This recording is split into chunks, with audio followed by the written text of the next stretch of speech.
Good day, good day, good day.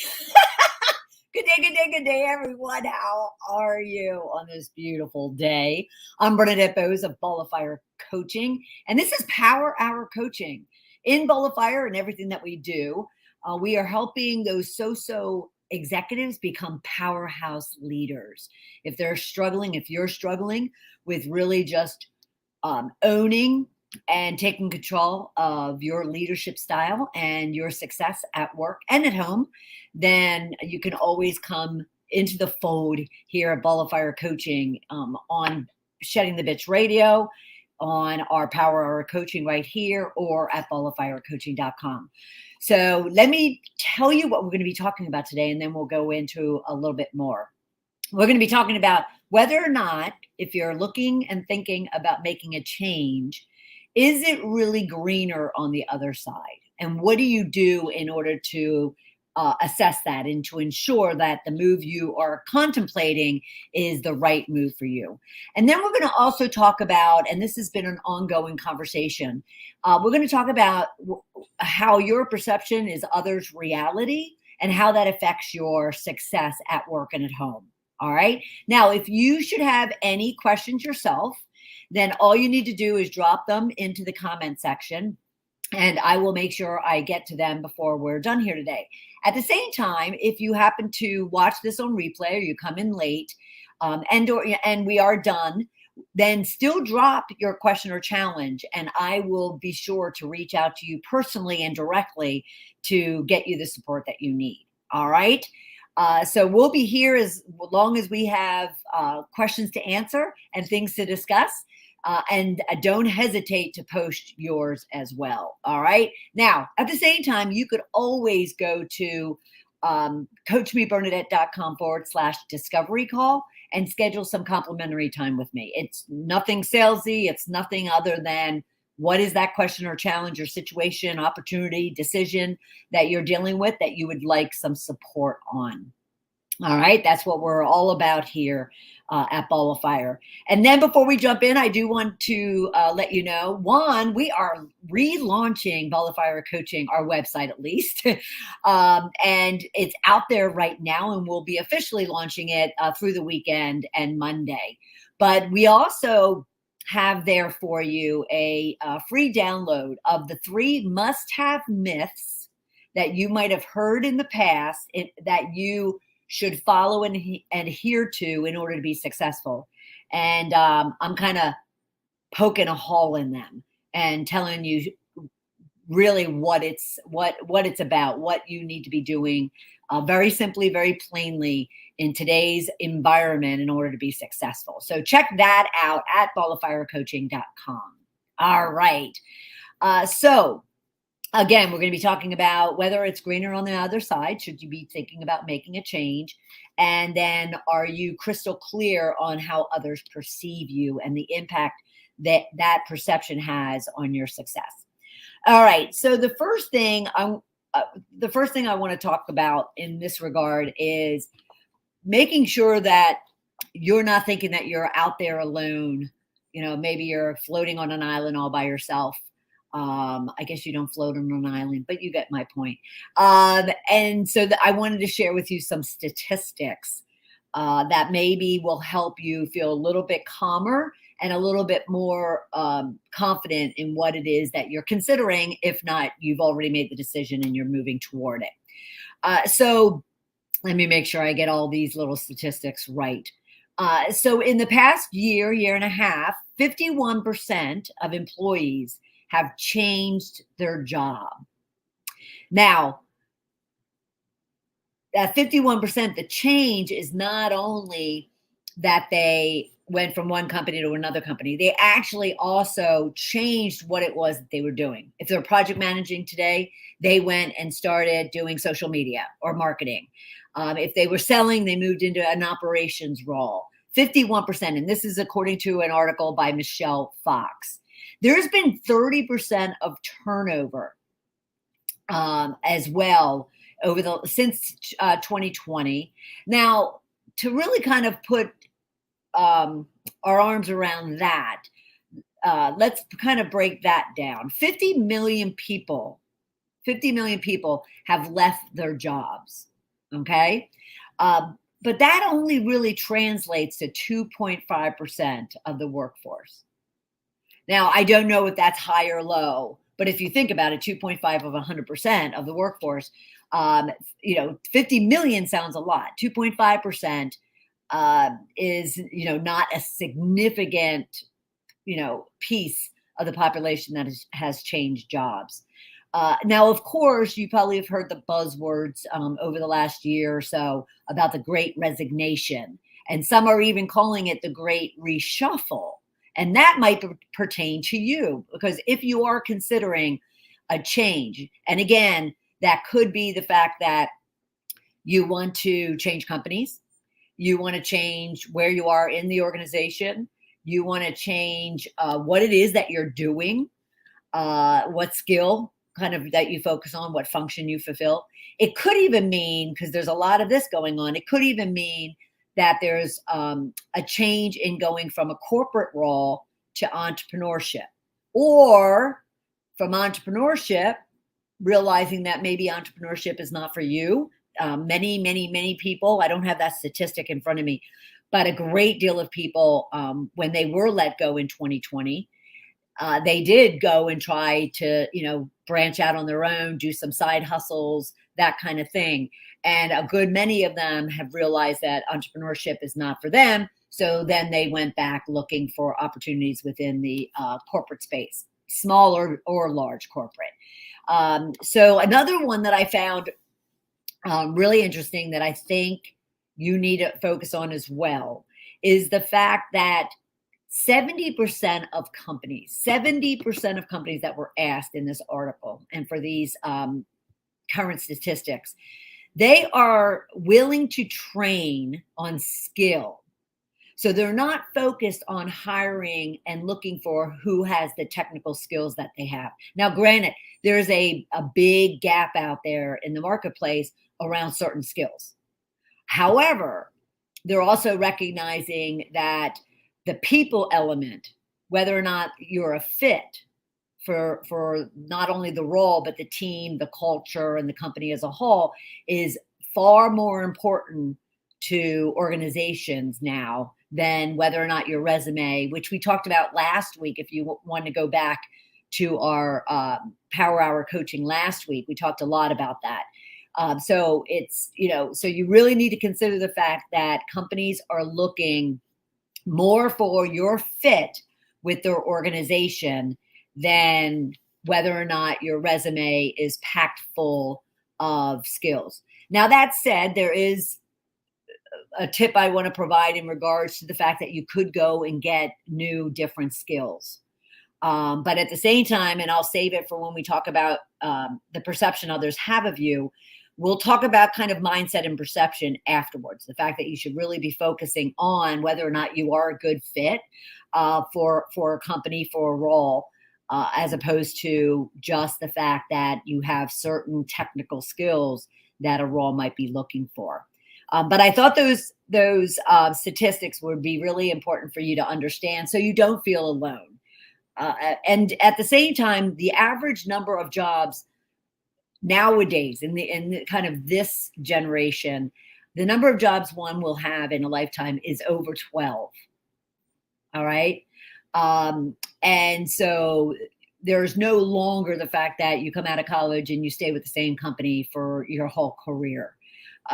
So those of you looking for a change or considering a change, know that you're not alone in that your interest, your passions, where you are and your needs have changed over the years, whether you're in your 20s, 30s, or 50s or 60s.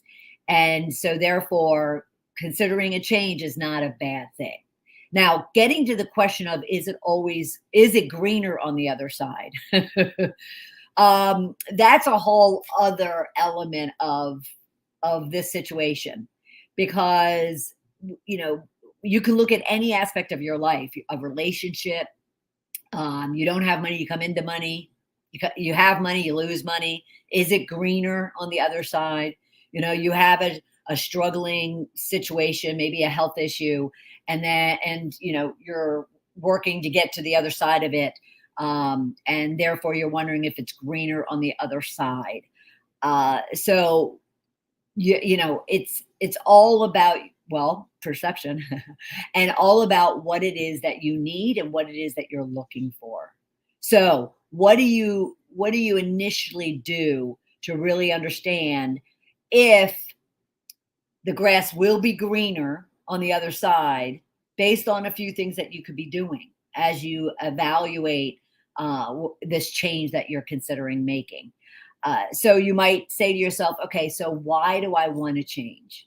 Maybe you are bored. Maybe you are restless. Maybe you are, you've out-leveled the skill set that you've been utilizing for a good part of your career. And therefore, there's not much more that you could do unless you get some education or if you make a whole different change.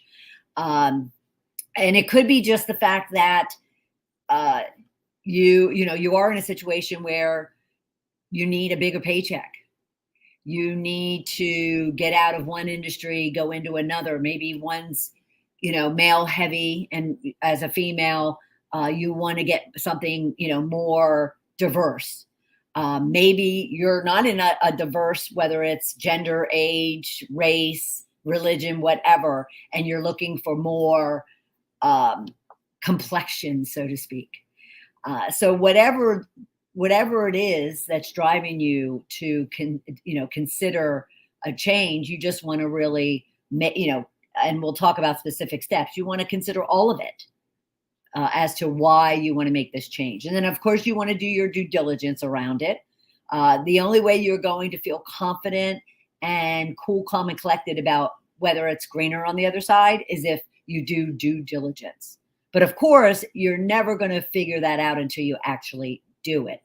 So the last thing I'll say before I get into some tips for you is, especially to the women out there, take the risk, jump, dive, swim, whatever it takes.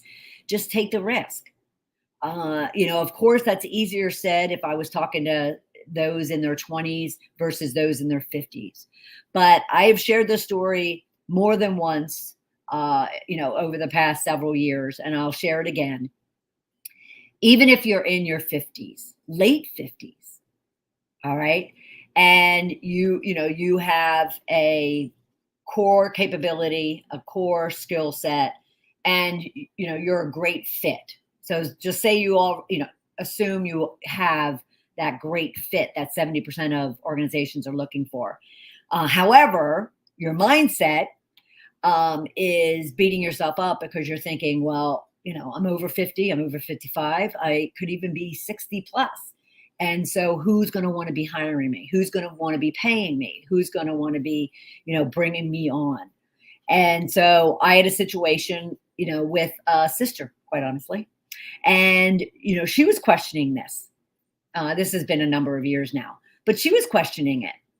And yet, after a few conversations and her doing her due diligence and doing, a few of the steps that we're going to talk about, she found a great company, a great role for herself, and great stability for the last several years. So don't cut yourself, short. Don't sell yourself out. Don't not fire yourself from the job, but don't all of a sudden eliminate yourself as a candidate before the organization does. And yet so many of you do that. You talk yourself out of an opportunity because it's scary. It's uncomfortable. You have insecurity and doubt, as to whether or not you would be a good fit or whether or not you are skilled enough, whether you are capable enough. So before you actually kind of scratch your name off the list on your own, don't worry about it and just go for it. And, you'll get either a yes or a no, but you won't ever get that yes unless you jump, unless you take the chance, take a risk and apply and ask. So, and it's not only about applying for jobs. It could be if you want to jump from corporate to entrepreneurship or go back from entrepreneurship to corporate, whatever the case might be. You won't know if it's greener on the other side until you actually go after it. But again, due diligence and the few steps that I'm going to talk through will help you gain more confidence and take away any of that doubt or uncertainty, or as much of it as you can, based on the research and the due diligence, and even the process that you go through, whether it's assessing a job, or it's assessing buying a business, or it's assessing, going out on your own. Okay. So just know that the grass will be as green as you make it. So what can you be doing? Well, first off, I want to go back to that 70% of organizations that look for fit more than they do for technical skills. So fit comes down to all the soft skills that a lot of people don't talk about, and they don't focus on, and they definitely don't work to develop. Soft skills being, your communication skills, your influencing skills, your collaboration skills, your empathy and compassion skills, your people skills, your cultural fit skills. And those are what those are what hiring managers, potential business partners, whomever, are going to be looking for. Is this person going to be able to come in and be really effective from day one, even if they don't have the skills? Remember, also that 70% are the companies that are willing to train on the technical skills that are needed. Because what they want is, they just don't want problem children coming into their organization. They've been burned out, and they've spent enough money over the decades just going after very impressive resumes, as opposed to going after very impressive people. And so we should all be thrilled that they're looking at the people versus the resume, but we have to do some work, because a lot of us do have our angst. We do have our fears and insecurities, doubts and negativities that we bring into the workplace. And you should feel safe and okay to do that. You're not a robot, as I say a lot of times. You're not a robot, so it's no longer that you have to leave your emotions at the door, because we are all people. And what happens, at home, on the way to work, and as we're walking in the front door, is going to affect how we actually perform. So we can't ignore our, soft side of ourselves, and not just the hard technical skill side. So you want to really assess your soft and hard. Now, if you want to make a change, going back to the change question, you want to assess your soft and hard. And I see this all the time when people come to me and they are trying to evaluate or assess whether or not they're going to make a change.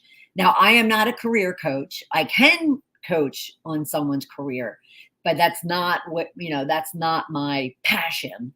My passion is to help those so-so executives become powerhouse leaders. However, I do get a lot of coaching, work from individuals that are looking to make a change, and they need to understand what steps to take. And so what I will first have them do is, I don't want to see their resume. What I first want them to do, and I want you to do, is I want you to sit down, take a piece of paper, draw a line down the middle of it, and put all your soft skills and all your hard skills. Now, when you do this, I would say, if I were to tell you, you have a minute to do it, you'll do it. And you'll be, the hard skills will definitely be longer than the soft skills, but at least you'll be able to kind of take off what's on the, top of your mind. I call it, the truth sits on the surface. You'll be able to get those down very easily. But then I go back and I say, okay, so I want you to sit with this for a half hour, an hour. And I really want you to think back from the earliest time you can remember, and the earliest encounter, engagement, interaction you've had with someone. What have other people said that you're really good at, soft and hard? because so many times we only really acknowledge what I call honor your riches. We only acknowledge what sits on the surface. We don't dig deep to really understand kind of where are our strengths and where are our weaknesses as well, which we'll talk about with the next question. So I want you to spend time saying, okay, so what are those? And if it's easier to start with your hard, start with your hard.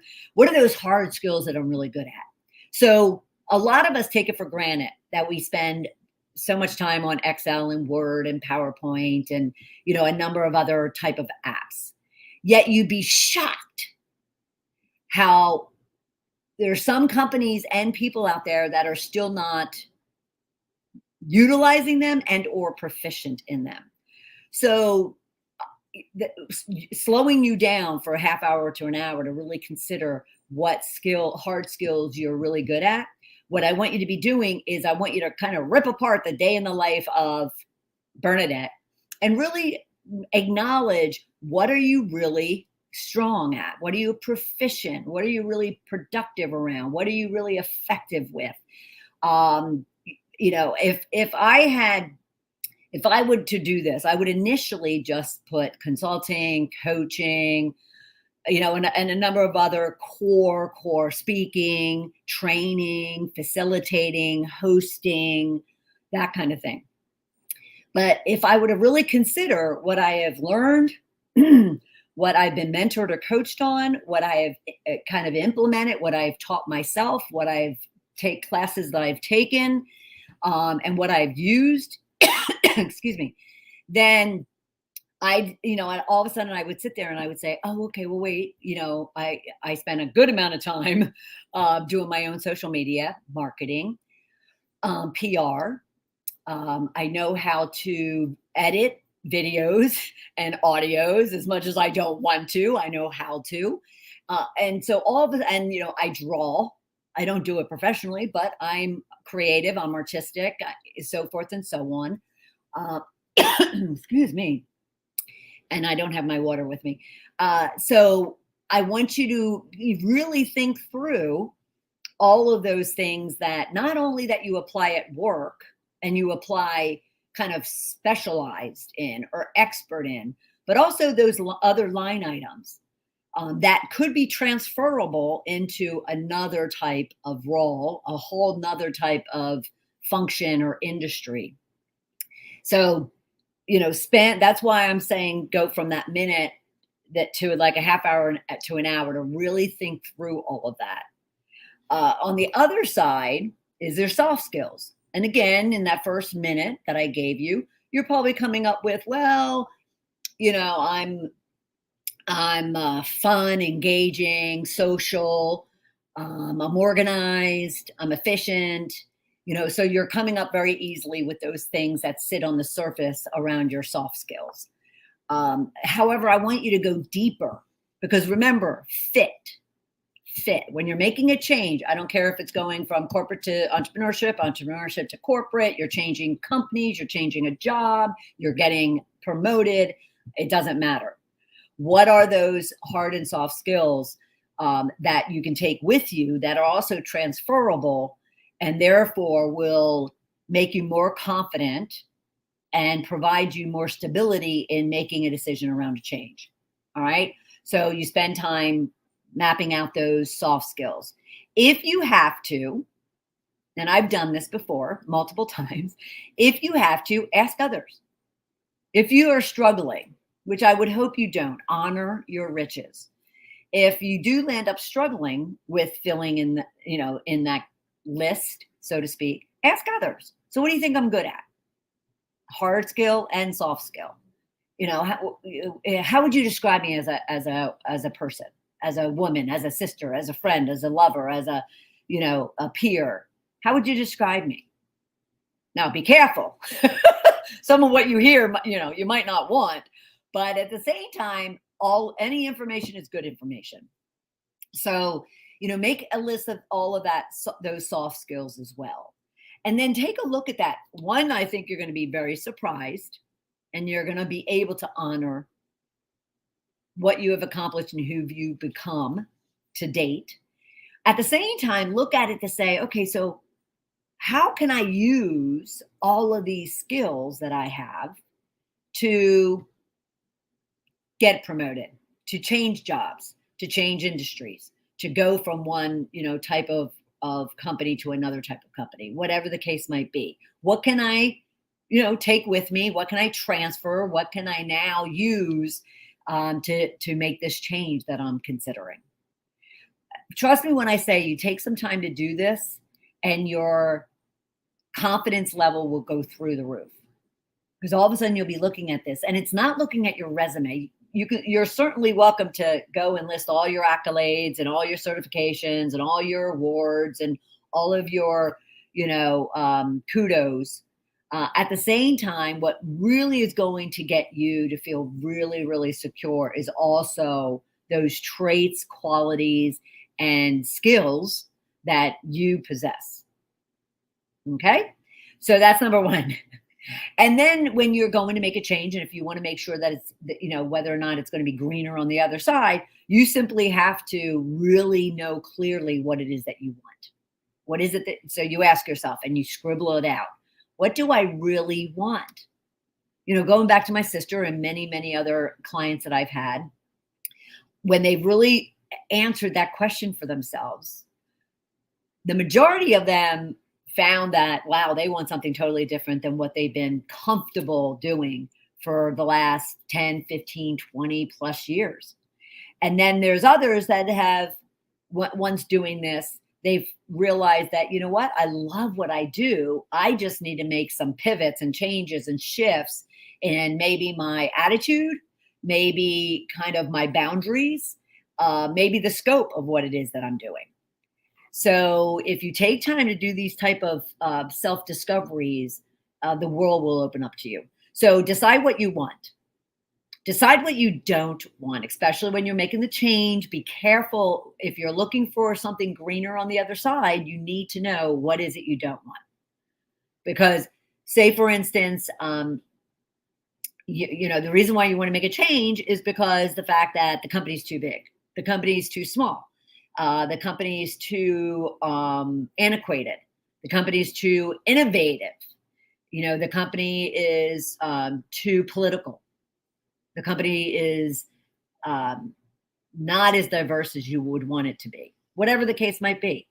So you need to kind of understand what is it and why is it that you want to make this change, because that's going to feed into what it is you want and what it is you don't want. Do you want to be in a certain industry different than where you are today? So you just want to walk through the who, what, where, when, and how. Who do you want to be? Who do you not want to be? What do you want? What do you don't want? Where do you want to have this role? I'm working right now with someone who we're working on the fact that they've been predominantly for the first 20 some odd years, predominantly in the office. And then, of course, like many, when they were sent remote, they really began to like remote. Well, then all of a sudden, in between all this, their office's location got moved to about an hour and a half, 2 hours away. And yet, one, they were pleased because they were going to stay on a hybrid. They weren't going to be required to go into the office 100% of the time, but they are, looking to have people coming in 2-3 times a week. Well, all of a sudden, this travel, this role is an hour and a half away, 3 hours a day away.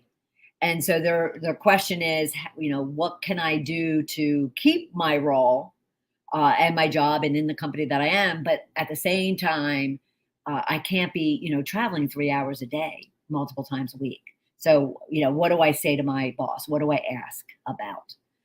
But at the same time, if all of a sudden she finds herself that she has to go elsewhere, then she'll want to really understand that where she's located is in a very kind of a remote area. Not many companies are going to be around. So therefore, she now knows what type of role she needs to look for. It needs to be 100, close to 100% hybrid, or I'm sorry, close to 100% remote. So you definitely want to just get this clarity. Okay. And we talked about asking others. And then the one thing, and let me also make sure that we're level setting this with, if you are looking to make a change, the assumption here for me, at least, is that you have a job or you have your own business, and yet you're considering, making a change and doing the due diligence and everything that we've talked about. And the reason why I want to emphasize that is because don't pull the plug until you've gone through this process and you are able to answer if whether or not you're going to make a change. Now, again, you're never going to know if it's greener on the other side until you do it. So you don't have to wait till then. But you do want to, the best time to look for a job is when you have a job. Well, the best time to really consider making a change of any kind is while you have stability, whether that's income or just a place to go every day, that you have stability. Now, what you want to do, as a result, is you want to test and fail fast. And what I mean by that is go and do some internship, apprenticeship, go and find a place where you can kind of, work or shadow the type of role or the type of company you want to work with in the future. You want to make this change for. Go and see if it's what it is that you really want to do, especially if you want to get that, is it greener on the other side, more firm than where you might be today. But when it comes to you just wanting to go and find another job or get an advancement, test and fail. What I mean by that is, say you're not sure about wanting to leave your company or taking a whole new job, or going from one whole function, maybe even industry, to another. There's nothing wrong to say, go and interview, test and fail fast. And the fail that I have here is not that you fail, that you're declined or that you don't do a good job. It more so means test it by doing it, going on interviews and seeing if it's the type of role, if it's the type of company, if it's the type of fit that you're looking for. And then you could say no or yes. And the no is what I mean by fail. So it's just the fact that now you have more information and you're able to make a firm decision and a confident decision about whether or not it is the right change and the right fit for you. Okay. So assess your soft and hard skills, decide what you want, decide what you don't want, who you want it with, where you want it, so forth and so on, all that detail. Ask others. I mentioned that earlier. Go and talk to others about whether or not they know the companies or the type of functions or what you'd be good at.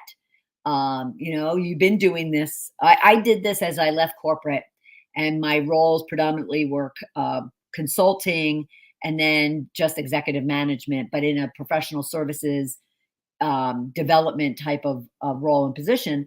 And so I spent, a good month probably assessing whether or not I was going to go back to corporate or I was going to start my own business or buy a business.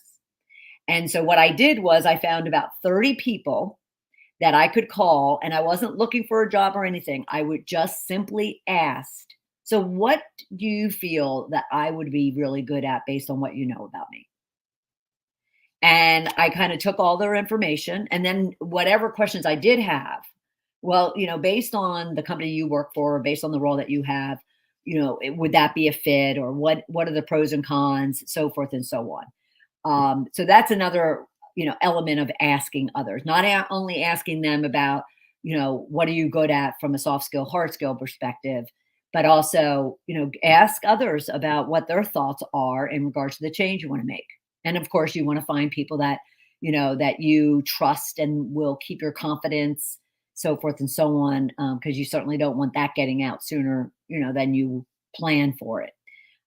So just keep all of that in mind. Keep in mind, 70% of companies are looking for fit over technical skills, and they are willing to train technical skills to get that fit. All right.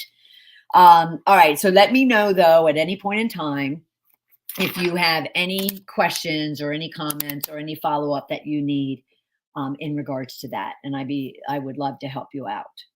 All right. So just as a reminder, you can always go to 𝐦𝐨𝐵𝐿𝐴FireCoaching.com. It's new because I'm making a change. I guess I should have thrown that in there because I've made a change over the last, I would say it hasn't been apparent to the public, so to speak, over the last 7 or 8 months.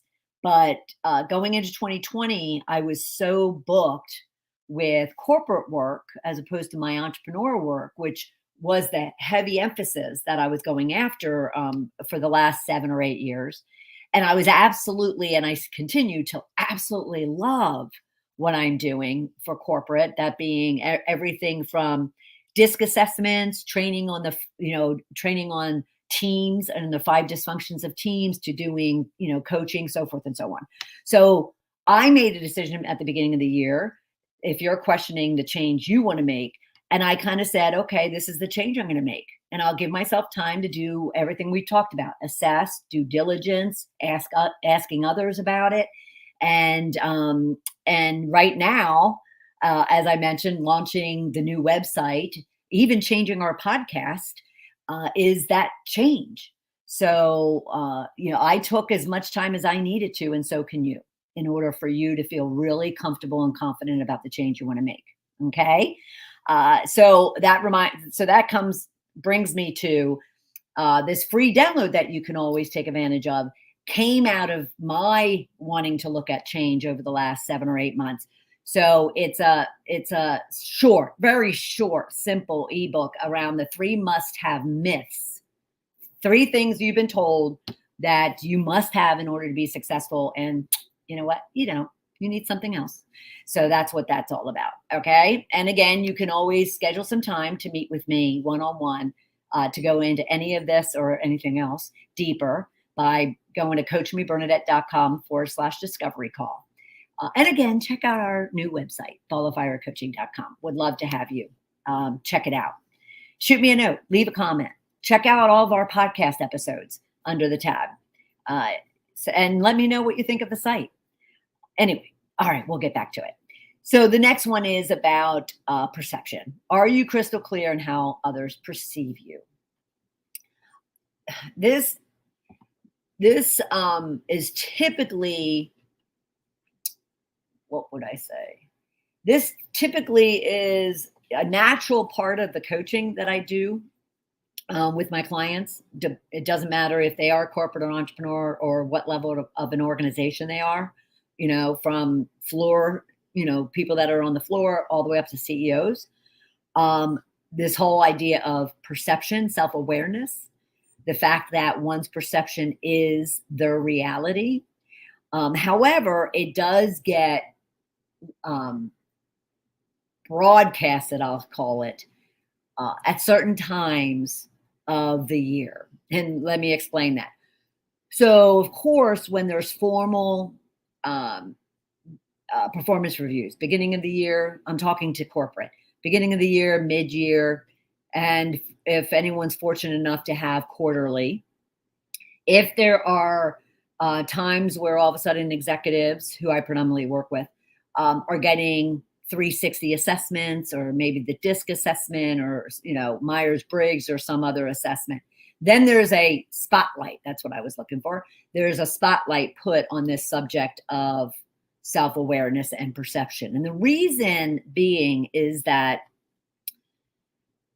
9 out of 10 times when someone gets their performance review or gets the feedback from their self-assessment, they are surprised by the information that's being shared.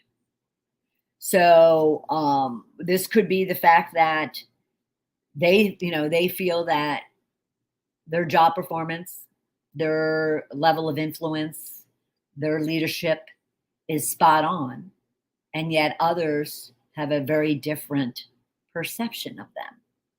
Can you relate in any way, shape, or form? And a buzzword that will go around is that apart from self-awareness and perception, is blind spot.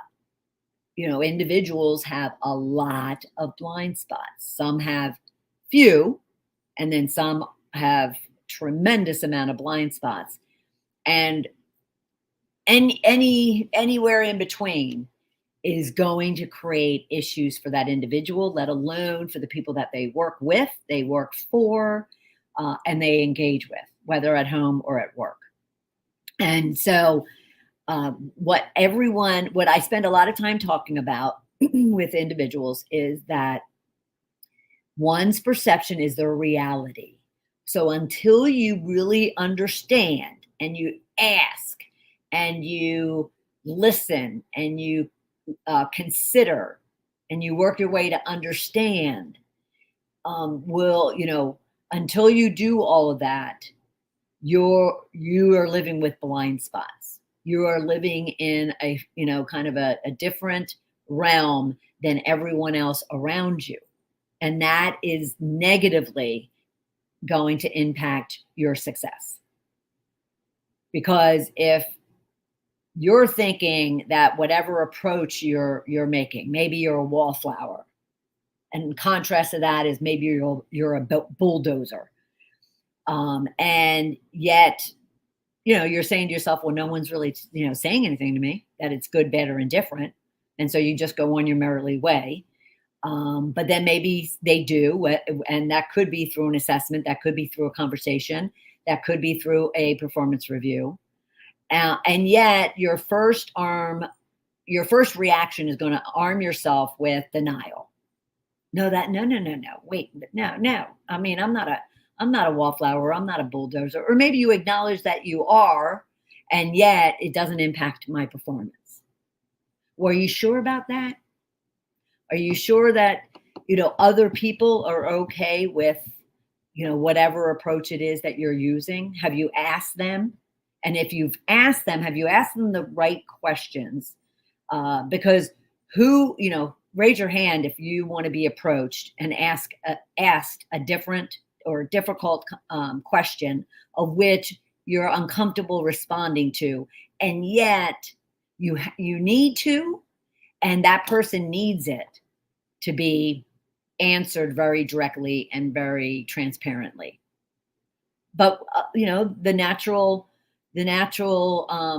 response is to kind of shut down, avoid, ignore, and so until you're willing to kind of walk into the fire and really understand whether that fire is burning beautiful ember, or whether or not there's some dark smoke in it, until you're willing to do that, you're going to be skewed. Your perception, your reality is going to be skewed from what others around you are experiencing, and it's their reality, their perception of you.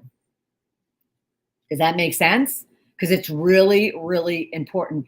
As I said, right now, especially for the past couple of months, I guess it has been, with mid-year reviews, they're reading their mid-years and they're getting this feedback and or their assessments, and they're getting this feedback, and they're just kind of like, Bernadette, I don't understand. Well, what is it you don't understand?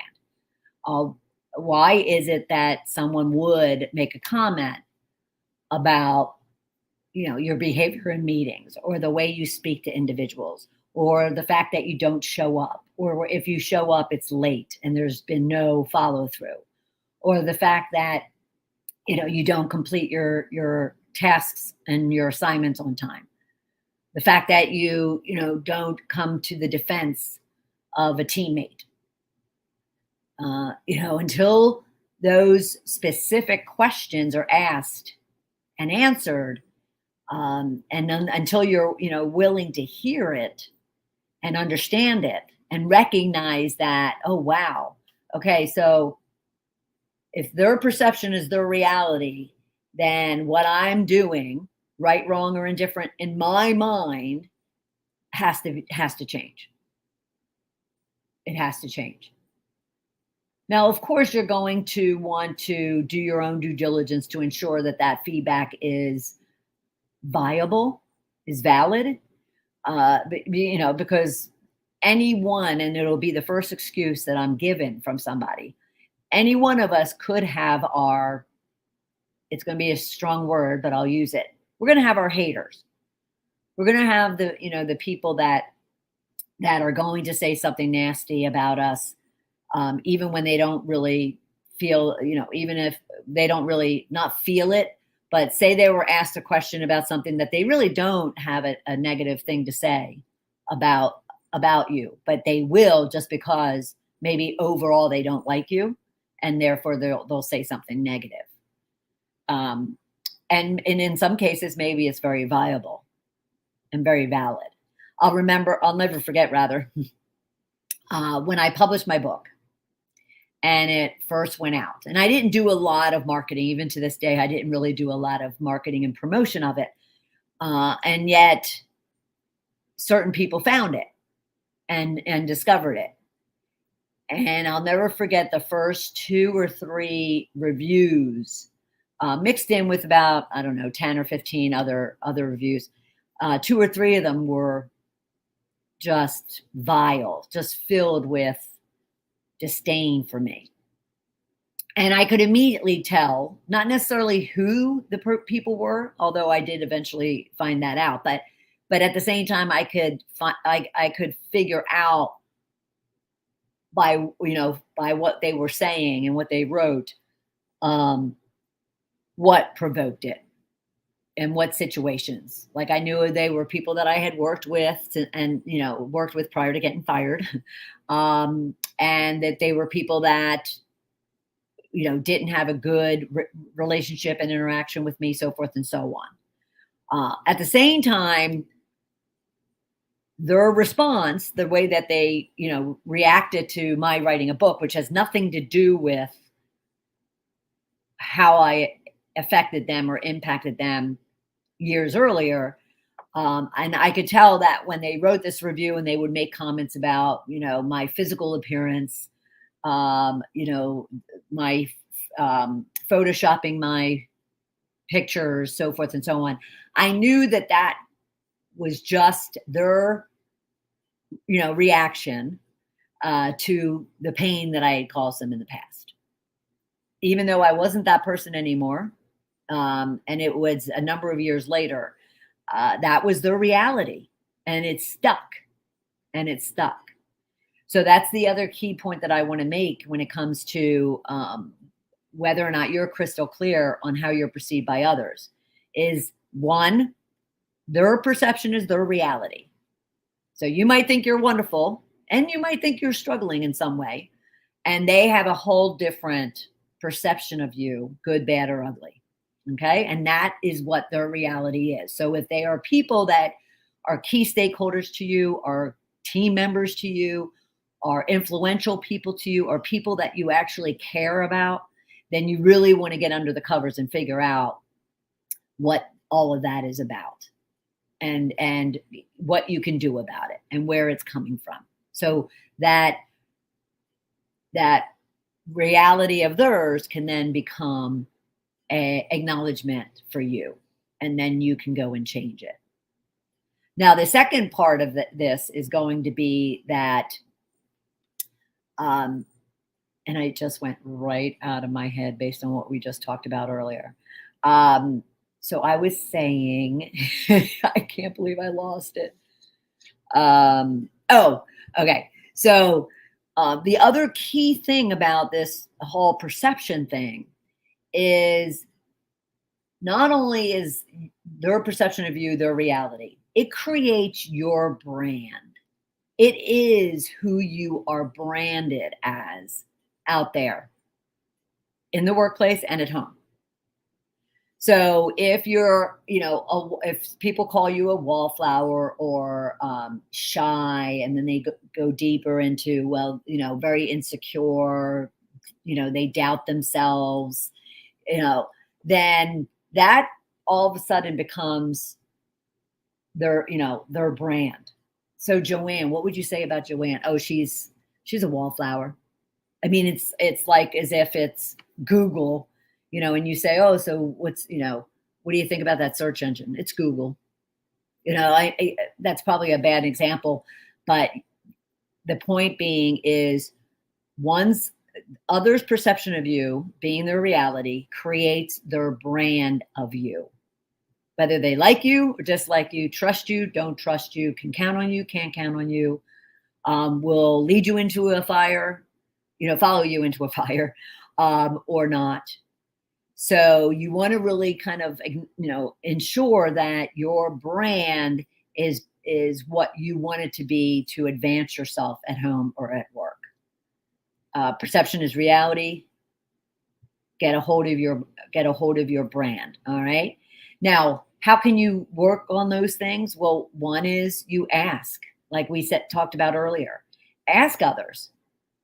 Don't be afraid to go to your peers, to your boss, to the boss's boss, to your team members, to those functions that you dot line into, and interact with you on a regular basis and ask them, get the feedback. Be okay to hear some great things about yourself and some hard things about yourself, because as we said earlier, knowledge is power.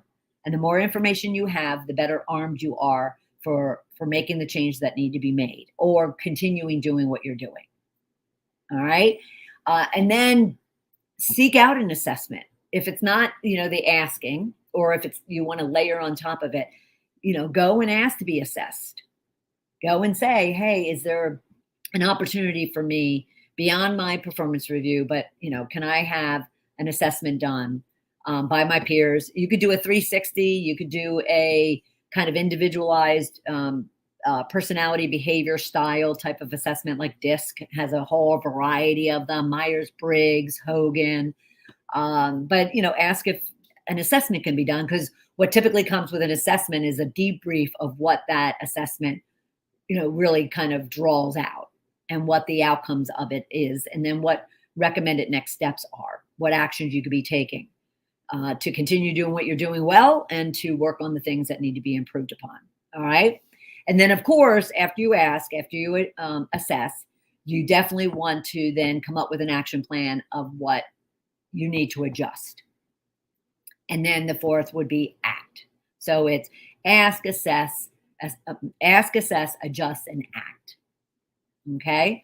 And basically you want to start behaving, start performing, start acting in the way that you are wanting to be, the person you want to be, the brand you want to be perceived out there, as opposed to never confronting it, never acknowledging it, never taking accountability, never really knowing it, because you haven't done that work up front, either asking to be assessed, or you're kind of turning a blind eye to the feedback that's kind of showing up, even for your end of year or end of year or mid-year reviews, because that's kind of the standard, right? Everybody has those from a corporate perspective.